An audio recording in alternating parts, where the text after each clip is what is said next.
Hello, everybody. Welcome to this week's live crystal channeling and the last live channeling I'll be doing this month.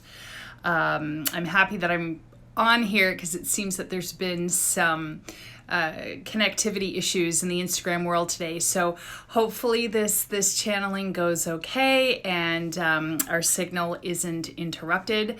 So far, so good.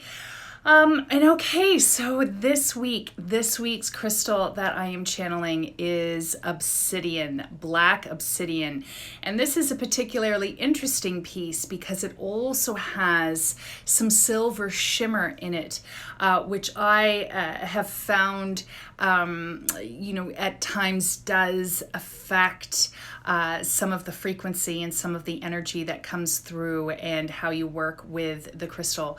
But I have referred to black obsidian as the witch's stone for a very long time because it's a very magical crystal and it's also extremely psychically protective, especially against darker energy, darker magic, sorcery, for the people in the world who indulge in such things.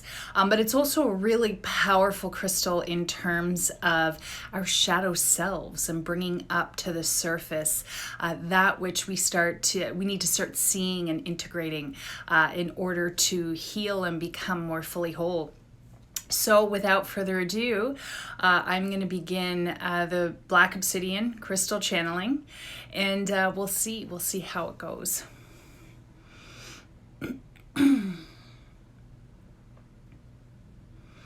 So an interesting thing, black obsidian is definitely part of that crystal family or crystal type that is very grounding, but it's very powerful. Black obsidian is formed from volcanic glass, and you can feel the energy immediately come into the body. And what's interesting is I felt it sort of in the lower part of my core, but now I'm really feeling my third eye triggering and going off, which is interesting. But I'm reminded that part of what I experience from silver sheen obsidian is, yes, the qualities and characteristics of black obsidian, but there's a really powerful added property to this, which is the ability to see, like I'm getting see through space and time, and I'm particularly seeing the kind of divination work that lends itself to scrying, to gazing. For those of you coming up to this full moon, who maybe fill a bowl with water and gaze into the water to see what's happening in different parts of the world. Prophecies that may come through time.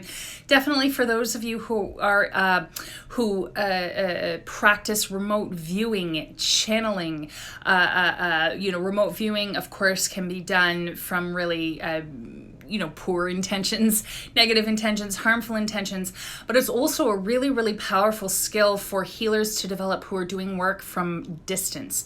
Again, doing work through distance and time and sending energy through distance and time, or doing distance space healings, spatial healings or energy clearings and energy healing work.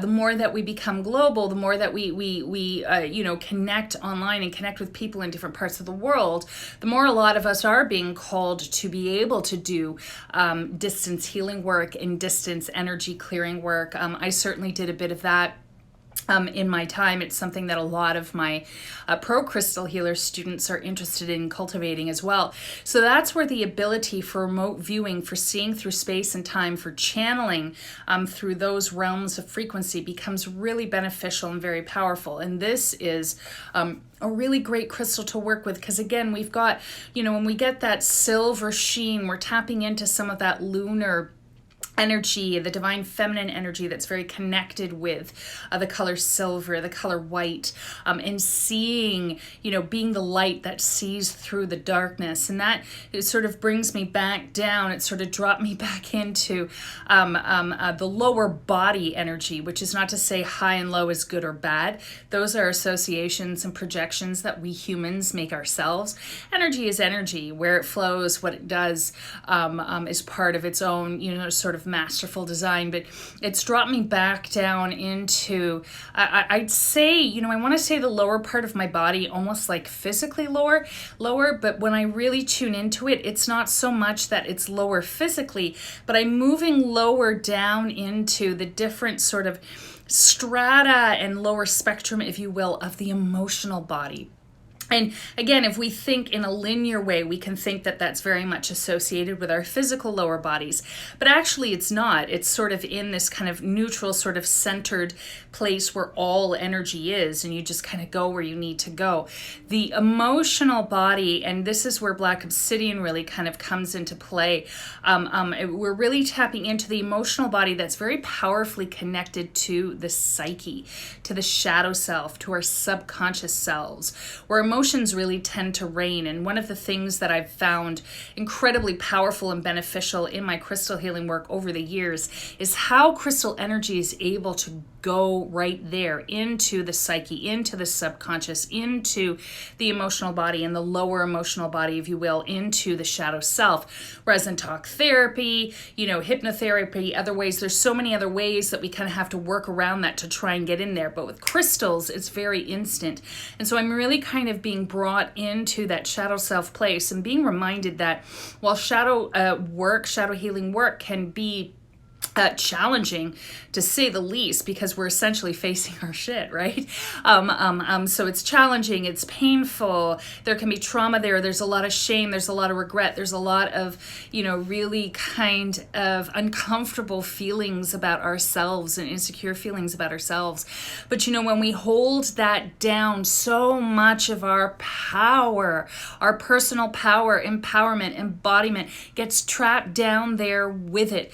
And what the crystal is telling me, and I'm getting chills now, is that it's not about judging this stuff. It's not about making it bad. It's not about ignoring it. It's not about releasing and clearing and getting rid of it. It's about going down into these layers and acknowledging them and reconnecting with them, healing them on that level so that that energy and that part of ourselves can be reintegrated into the whole, because it's reminding me that as we ascend, as we evolve, the whole package has to come with us. We can't just go, I'm going to be the light and the good parts and everything else is going to stay here and fester. That's not how it works. It's this reintegrative process. And so this is where working with some of these shadow crystals like Black Obsidian is so incredibly powerful, because if you really truly wish to mature, if you really truly wish to come into your power and potential in this lifetime, please know that this is work. If you believe in this work, this is work you need to do. You need to fully re-embody yourself and reclaim the power that's trapped in the memories of the little human who was in pain, the little human who was shamed, the little human who was scared, the thing that you did that you feel was really bad when you were 12. Whatever else it might be, those limiting beliefs about yourselves are what really keep us held back from our pure and potent potential. One of the final things it's showing me, just as I begin to feel the energy wind down for this channeling, is shadow meets shadow. And I've written blogs. There's blog articles on this on my website about psychic attack and how this energy finds its in, how sending people bad vibes and curses and things of that work kind of work in an energy level conversation, and how, if we're really truly seeking to shield ourselves from that stuff and to raise ourselves up out of those lower frequencies, we have to understand what gives them an in, what gives them the permission to come into our energy field. And so much of that is about shadow. But the thing about Obsidian and perceiving shadow is that it resonates on those same frequencies. And while it can help us to look at and reclaim power from our shadow selves, it also knows, similar frequencies that are out there and is able to block and repel them. So it's very much about seeing through the smoke, seeing through the mirrors, seeing through, that lower density and that fog that comes at us and what's there, and being able to repel it. And this is almost like kind of lasers or mirrors kind of shooting that stuff away and repelling it, and this is very much how this crystal works in terms of our benefit on so many levels. So that's it. That's the channeling today with Black Obsidian, that, as I mentioned, also has some silver sheen. And as always, always some really powerful and empowering messages for